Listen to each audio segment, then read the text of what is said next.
తెలంగాణలో కొత్త ప్రభుత్వం కొలువుదీరినప్పటి నుంచి గతంలో కీలక పోస్టులో ఉన్న అధికారులను మారుస్తూ వస్తుంది. ఇందులో భాగంగా ఐఏఎస్లను బదిలీ చేసింది తెలంగాణ సర్కార్. డైనమిక్ ఆఫీసర్గా పేరున్న సీనియర్ ఐఏఎస్ అధికారిని ఆమ్రపాలికి రేవంత్ టీంలో కీలక బాధ్యతలు దక్కాయి. హెచ్ఎండిఏ జాయింట్ కమిషనర్తో పాటు మూసీ సుందరీకరణ ప్రాజెక్టు ఎంపీగా ఆమ్రపాలిని నియమిస్తూ తెలంగాణ సర్కార్ ఆదేశాలు జారీ చేసింది.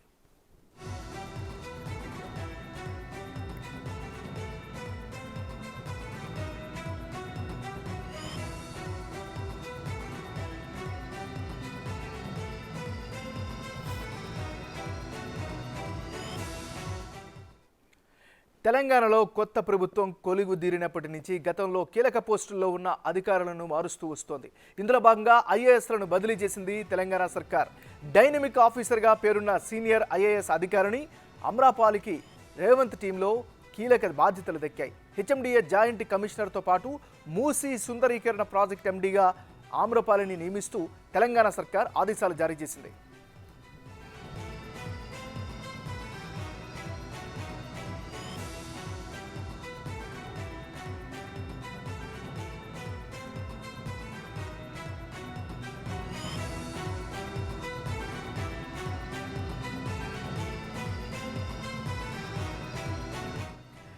ఏపీ కేడర్కి చెందిన ఆమ్రపాలి రాష్ట్ర విభజన తర్వాత వరంగల్ అర్బన్ జిల్లా కలెక్టర్గా పనిచేశారు.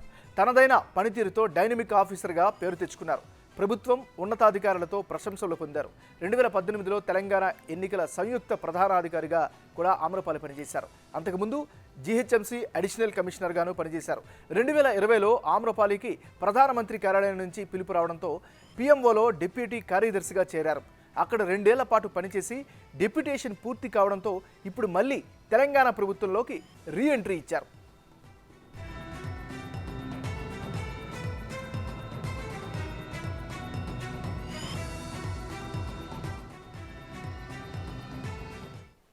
రైట్, ఇక ఇదే అంశానికి సంబంధించి మరింత తాజా సమాచారం అందించేందుకు మా ఇన్పుట్ ఎడిటర్ పవన్ ఫోన్ లైన్లో సిద్ధంగా ఉన్నారు.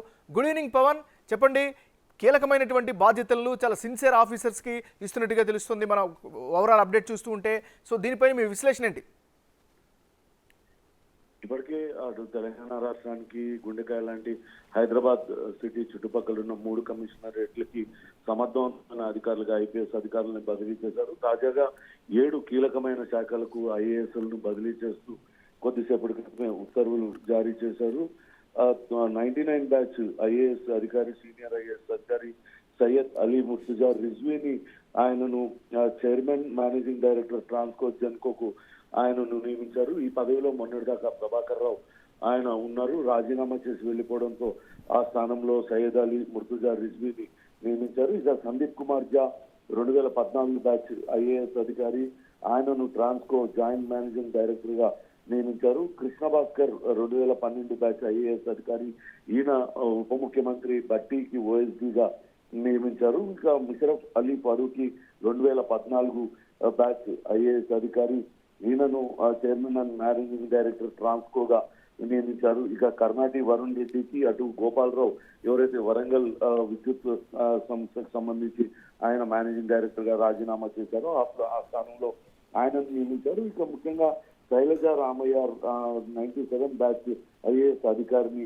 ఆమెను అటు ఆరోగ్య శాఖకు బదిలీ చేశారు. ఇంకా కేంద్ర సర్వీసుల నుంచి ఇటీవలనే తెలంగాణ రాష్ట్రానికి తిరిగి వచ్చిన కాటా అమ్రపాలికి కీలకమైన బాధ్యతలు అప్పచెప్పారు. అటు హెచ్ఎండిఏతో పాటు మూసీ సుందరీకరణ ప్రాజెక్ట్ దానిపైన ఇటీవలనే రివ్యూ కూడా రేవంత్ రెడ్డి చేపట్టారు. మూసీ సుందరీకరణ, మూసీ పరివాహక ప్రాంతాల అభివృద్ధిపై మూసీ పరివాహక ప్రాంత అభివృద్ధి సంస్థ పూర్తి స్థాయి డైరెక్టర్ గా అమ్రపాలిని కూడా ఆయన నియమించారు. మొత్తం మీద ఈ 7 ఐఏఎస్లు అందరూ కూడా చాలా కీలకమైన పదవి బాధ్యతల్లో వాళ్ళందరినీ కూడా పెట్టారని మనం భావించాల్సి ఉంటుంది. ఏమన్నారు పవన్? ఇంకో విషయం చెప్పండి. సీఎం రేవంత్ రెడ్డి తన యొక్క మార్కుని చూపిస్తున్నారని అనుకోవచ్చా ఈ మార్పులు చేర్పులతో బట్టి? ఖచ్చితంగా ఇప్పటికే అధికారులందరితో సుదీర్ఘమైన సమీక్షలు జరుపుతూ ఉన్నారు.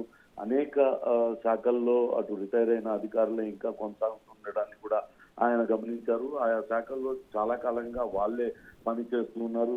శాఖల ఉన్నతిగా కానీ అభివృద్ధి కానీ ఎటువంటి వాళ్ళు పురోగతి సాధించడం లేదనే విషయాన్ని కూడా ఆయన సమీక్షల్లో భాగంగా తెలుసుకున్నారు. దానిలో భాగంగానే యువ ఐఏఎస్లతో పాటు సీనియర్ ఐఏఎస్ల వాళ్ళ కూడా ఉంటే ఖచ్చితంగా ఆయా శాఖల్లో అద్భుతాలు సృష్టించవచ్చని ముందుగా ఆయన నిర్ణయించుకున్నట్టుగా తెలుస్తుంది. సుదీర్ఘమైన సమీక్షలు నిర్వహించిన తర్వాతే తనదైన టీం ని ఆయన ఎంచుకున్నట్లుగా మనం భావించాల్సి వస్తుంది. ఇప్పుడు ఏదైతే అధికారులని ఆయన బదిలీ చేసి కీలకమైన స్థానాలలో నియమిస్తున్నారో వాళ్ళందరికీ కూడా చాలా సమర్థవంతమైన అధికారులుగా పేరున్నది. వాళ్ళు ఖచ్చితంగా వాళ్ళకి గతంలో అప్పగించిన బాధ్యతలన్నింటిలో కూడా తమదైన మార్కును చూపించిన అధికారులు వాళ్ళందరినీ కూడా రేవంత్ తన టీమ్ గా చేసుకుంటూ ఉన్నారు. ముఖ్యమైన శాఖలన్నింటిలో కూడా వాళ్ళను నియమిస్తున్నట్లుగా తెలుస్తోంది ఏమన్నారు.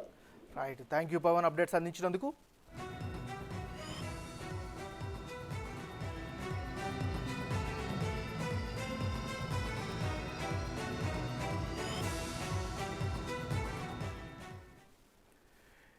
తెలంగాణ కొత్త ప్రభుత్వం కొలువుదీరినప్పటి నుంచి గతంలో కీలక పోస్టుల్లో ఉన్న అధికారులను మారుస్తూ వస్తోంది.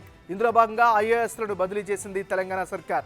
డైనమిక్ ఆఫీసర్గా పేరున్న సీనియర్ ఐఏఎస్ అధికారిని ఆమ్రపాలికి రేవంత్ టీంలో కీలక బాధ్యతలు దక్కాయి. ఇక అగ్రికల్చర్ డైరెక్టర్గా గోపి, ట్రాన్స్కో జేఎండీగా సందీప్ కుమార్ ఝా, డిప్యూటీ సీఎం ఓఎస్డీగా కృష్ణభాస్కర్, మూసీ సుందరీకరణ ప్రాజెక్ట్ ఎండీగా ఆమ్రపాలిని నియమించింది తెలంగాణ ప్రభుత్వం. దీనికి సంబంధించిన జీవోలను విడుదల చేసింది